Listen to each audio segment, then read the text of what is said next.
ಎಲ್ಲರಿಗೂ ನಮಸ್ಕಾರ. Welcome back to my channel Sonu special. ನಾನಿವತ್ತು ಎಗ್ ಚಾಪ್ಸ್ ಹೇಗೆ ಮಾಡೋದು ಅಂತ ಹೇಳಿ ತೋರಿಸ್ಕೊಡ್ತಾ ಇದ್ದೀನಿ.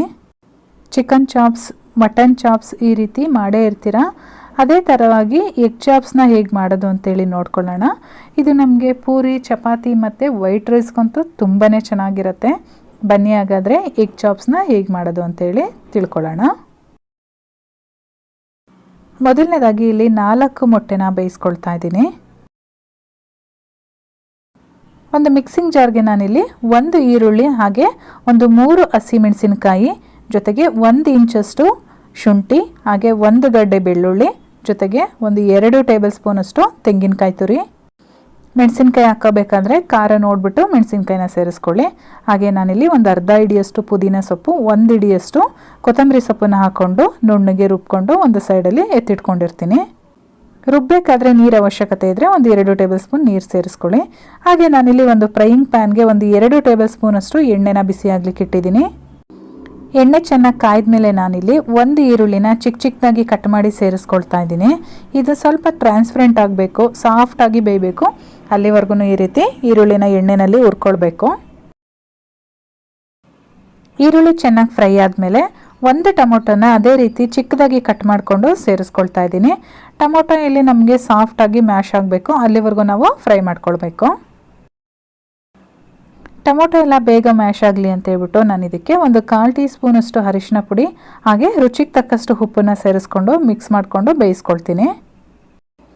ಈ ರೀತಿ ಒಂದ್ಸಲ ಟ್ರೈ ಮಾಡಿ, ತುಂಬಾ ಚೆನ್ನಾಗಿರುತ್ತೆ. ಅದರಲ್ಲೂ ವೈಟ್ ರೈಸ್ಗಂತೂ ತುಂಬ ಚೆನ್ನಾಗಿರುತ್ತೆ. ನೈಟ್ ಟೈಮು ಒಂದೊಂದ್ಸಲಿ ಸಾಂಬಾರು ಏನು ಮಾಡೋದು ಅಂತ ಇದ್ದಾಗ ಈ ರೀತಿ ಒಂದೊಂದ್ಸಲ ಮಾಡ್ಕೊಳ್ಳಿ, ತುಂಬ ಚೆನ್ನಾಗಿರುತ್ತೆ, ತುಂಬ ಇಷ್ಟಪಟ್ಟು ತಿಂತಾರೆ. ಇವಾಗ ನೋಡಿ ಟೊಮೊಟೊ ಎಲ್ಲ ಚೆನ್ನಾಗಿ ಮ್ಯಾಶ್ ಆಗಿದೆ.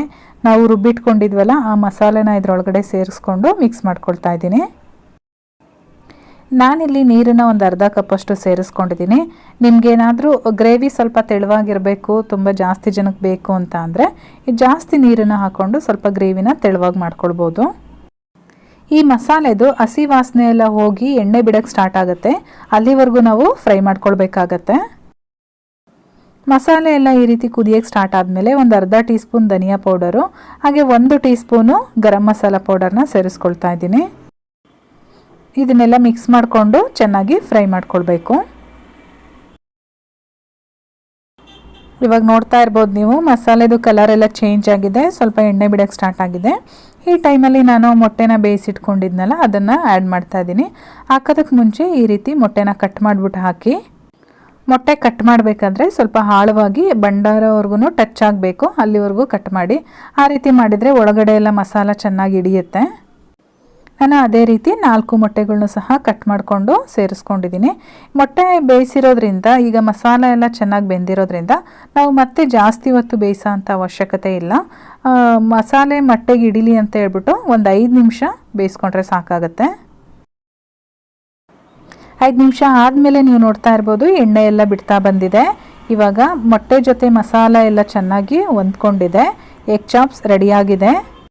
ನೋಡ್ತಾ ಇದ್ರೇ ಬಾಯಲ್ಲಿ ನೀರು ಬರೋ ಅಂಥ ಎಗ್ ಚಾಪ್ಸ್ ರೆಡಿಯಾಗಿದೆ. ಬಿಸಿ ಬಿಸಿ ಇದ್ದಂಗೆ ಸರ್ವ್ ಮಾಡಿ, ತುಂಬಾ ಚೆನ್ನಾಗಿರುತ್ತೆ ಬಿಸಿ ಇದ್ದವಾಗ. ಇವತ್ತಿನ ರೆಸಿಪಿ ನಿಮಗೆಲ್ಲ ಇಷ್ಟ ಆಗಿದ್ರೆ ಒಂದು ಲೈಕ್ ಮಾಡಿ, ಹಾಗೆ ಚಾನಲ್ಗೆ ಹೊಸಬ್ರಾಗಿದ್ದರೆ ಸಬ್ಸ್ಕ್ರೈಬ್ ಮಾಡ್ಕೊಳ್ಳಿ. ನಾನು ಮತ್ತೆ ಸಿಗ್ತೀನಿ ಮುಂದಿನ ವಿಡಿಯೋದಲ್ಲಿ. Thank you.